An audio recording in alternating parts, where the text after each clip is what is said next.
Hi,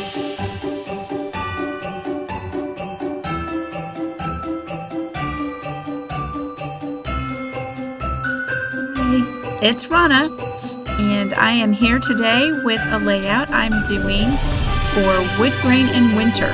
This is a series that Janet and MK do in the month of December, and I am going to be playing along. You can get all the information about this series in the playlist. Information is below. So there'll be other people playing along as well, and lots of inspiration for wood grain papers and winter and Christmas type layouts. So I'm going to be using 49&Market, and I have 3 different collections here. I have Holiday Wishes, Evergreen Season, and Christmas Spectacular.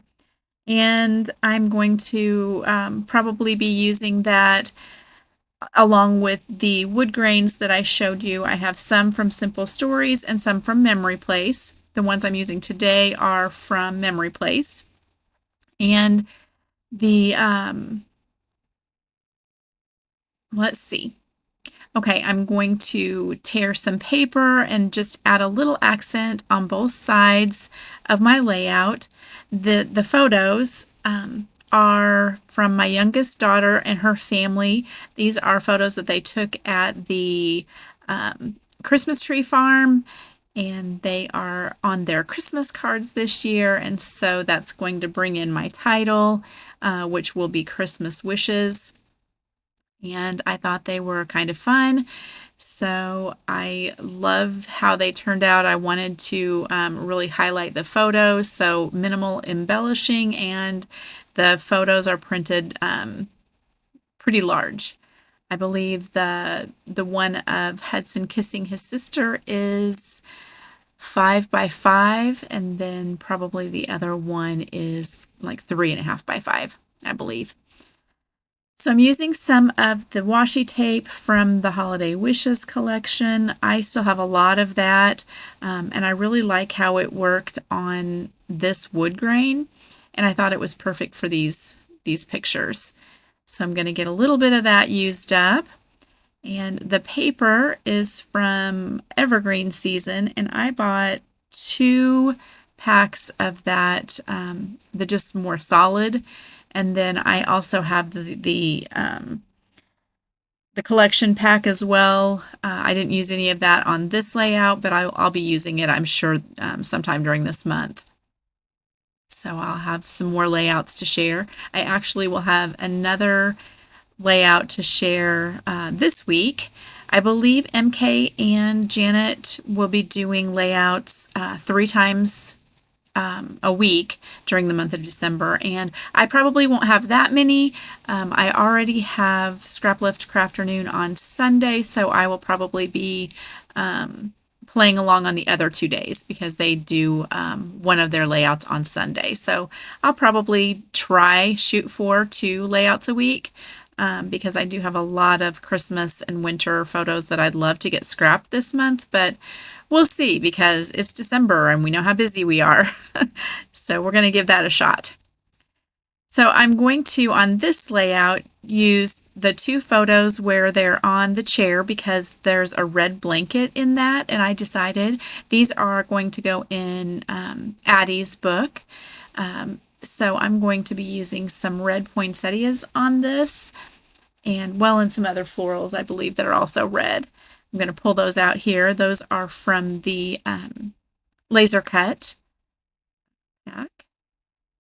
So I'm going to pull out what I think I might be using, and I've got some little red berry things and a tree. I'm going to use the stamp, and actually the stamp is from Sizzix but was designed also by Katie from 49&Market. So I'm going to use my stamp, and I'm also going to use one of the die cuts that's very similar to the stamp. And I like how that turned out. One was just bigger than the other, so that was kind of a nice to be able to have both. And that way I kind of got to play with some mixed media as well. I'm also going to use lots of these rub-ons, and I love these rub-ons. I have the ones that I'm using here, and I believe those are from Evergreen season. And I'm also going to use some from the Holiday Wishes, which is probably my second pack of those. I used a ton of those a couple years ago. I had little round pieces of wood ornaments that I made, and actually my Christmas paper looked almost like this wood grain that I'm using on the background of the layout. So I had that white with the wood grain as my Christmas wrap, and then I made ornaments that were little round wood pieces, like wood slices, I guess, because it still had the bark around the edges and everything. And I used these rub-ons um, from the Holiday Wishes and rubbed on and made ornaments, and then I just put and that's what I used on each of my packages, and put the to and from and everything on the back. And so everyone got an ornament along with their present. And I love how they turned out. It was so easy to do, and it looked like it was, just really extra fancy, and really it was just, pre-made little wood slices with a rub on or two or three on it. And some of them I did put like some little wishing baubles and maybe some puffy stickers, I think, or epoxy stickers. I can't even remember what they were now. But yeah, because that was a couple years ago. But anyway, the rub-ons work fantastic, and they even rub on wood. So there you go. Extra little tidbit here. Um, I'm kind of doing this. You might be looking at me thinking this is odd how I'm rubbing these things on and I haven't stuck anything down yet. But I like to have the bottom layer on first, and then go over top of it with the laser cuts and that kind of thing. And I know I'm going to paint the stamped tree. So I don't want to have everything stuck down, because where I'm going to place the tree is going to be behind the pictures, coming out from behind them. So I'm kind of working around it and getting everything done just so that I can, just move my photos around, move everything around as I need to, and, know my placement. So I keep, moving it and putting it back, and that may seem, you know, counterproductive, but for me, it's what I needed to do, because I knew I was going to use this stamp, and see it's going to go behind that picture there. I'm using scorched timber as my ink, and you can see right there where I knew the picture was going to be. I stamped just a little portion of it, and then used the mica stain that I'm going to be using here in just a moment, just to make sure that I liked the color. And you can spray it on, you can spray these things. All these mixed medias will take different to different papers. So I agree that swatching is a great idea for, your different products. But a lot of times I just decide where something's going to be covering it up, and then try it on my layout, just because it does look different. Sometimes it doesn't take well to um, different papers and things, and you're going to find that out here in just a minute, as did I. This mica stain, it's Tim Holtz mica stain in Juniper, I believe is the name of it, and it worked fantastic on this wood grain paper, and right over top of that distress ink. I did let that dry, the distress ink dry for a little bit, but it worked great over that, and I really love how it turned out. Um, as you're watching, I'm kind of, why my hand looks so funny. This is sped up, of course, but why my hand looks funny is I'm just kind of painting with the side of my paintbrush in a way, like laying it down and just putting dots with the side of my paintbrush. So that's why I'm kind of going back and forth and doing that. So they're kind of like little lines to cover over and make it look like that pine tree. And I think it does. I like how it turned out. I'm trying to add in, maybe some more points at the ends of some of the branches. I went ahead and stamped it in the brown because, on a real tree, you're going to be able to see some of the brown. And then I'm using this for my greenery, and it does coat over it well, but you can still see some of the brown behind it. And the scorched timber was the perfect ink, I felt like. It worked great with this background. It looked great with the pictures, and I thought it was, it was just the perfect one for the perfect brown, I guess I'm trying to say here, for this layout.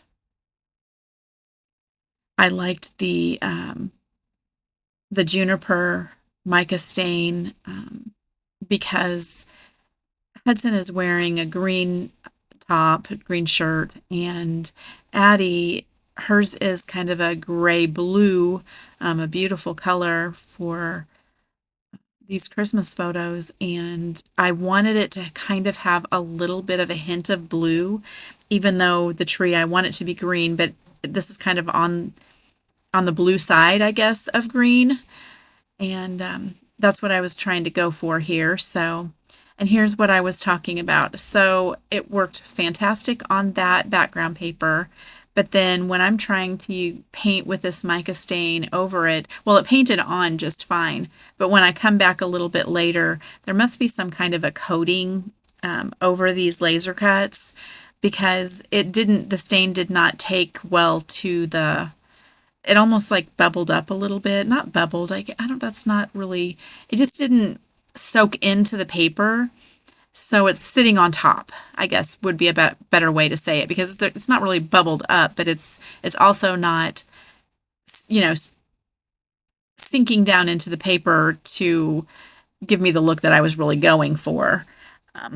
It didn't look bad, and I definitely didn't, throw those away and start over because it's fine. It looks okay. It just didn't do exactly what I thought it was going to do, but trial and error. And I'm not sad that I did it because, I'll know for next time.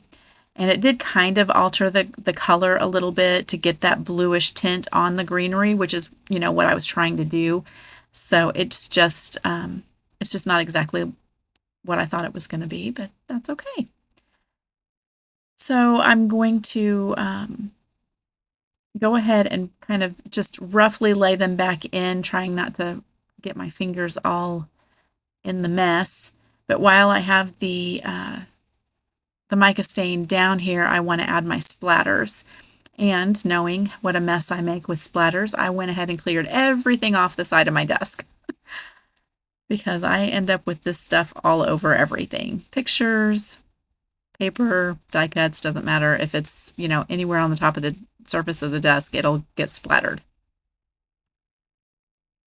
I apologize. I know that the lighting is not fantastic. My lights are on, that I normally use, but I did this layout so early in the morning. When I started, the sun had not come up at all, and it's just coming up at this point, and you can see the harsh lighting coming from the left side. That's because I'm in my sunroom, and the windows are, the whole room is windows. And as the sun rises, it's very bright, and it comes in at an angle that it really makes for some harsh lighting that the lights that I use can't compete with. And I can't really cover over my windows. So it's only going to be like this for just another second or so while I finish the mixed media, because then after I've done all of this, I leave it and go do some other things and then come back when it's dry. I added some heavy body white acrylic paint and watered it down for some splatters, but you really couldn't see them in the end. So I don't even do that on the second page when I get to it, because it didn't make much difference anyway. My second page is not necessarily, I don't do 2-page spreads very often. It's just a companion page. So I'm using some of the same things, but I am not, it doesn't continue on and make one page or a one continuous 2-page layout. That's what I'm trying to say. I'm having trouble with my words, goodness. So I decided I wanted some of the holly as well. So I'm going to go back in and add some holly. Everything is dry, and I'm just kind of adding some finishing touches here. I pulled out the holiday wishes, and it had the holly in there. It also had that little truck and had my title that I knew I was going to use, which is Christmas Wishes, again, because they are using these photos on their Christmas cards, and I'm going to have that in my journaling. So I actually chose that. I saw the whole, all the photos from the photo shoot, and I just chose the 6 photos. There's 5 on this layout, and then there's, because in the next layout I use the one of just Addie by herself because this is her pages. And then when I do Hudson's, I will do just his and not her individual. So there's 5 pictures, and those are ones that were on the Christmas card. So liking how that looks. And then I also had some Simple Stories chipboard pieces that go with the chipboard or the wood grain paper. They're little wood grain hearts, and I added those in. I had that Merry Christmas, but I thought, I didn't really need it, and I didn't want to cover over all my flowers, and it already says Christmas Wishes, so I didn't really need Merry Christmas on there as well. So I decided not to use that, but I am going to use these wood grain hearts, and I've already got my splattering done, so that is pretty well it for this layout. And like I said, I will be back this week to also do a second page using the other 3 photos from the photo shoot. So I hope you will check the description box below so that you can see the playlist and everyone else who is playing along. I will see you again this week. Thanks a lot. Bye-bye.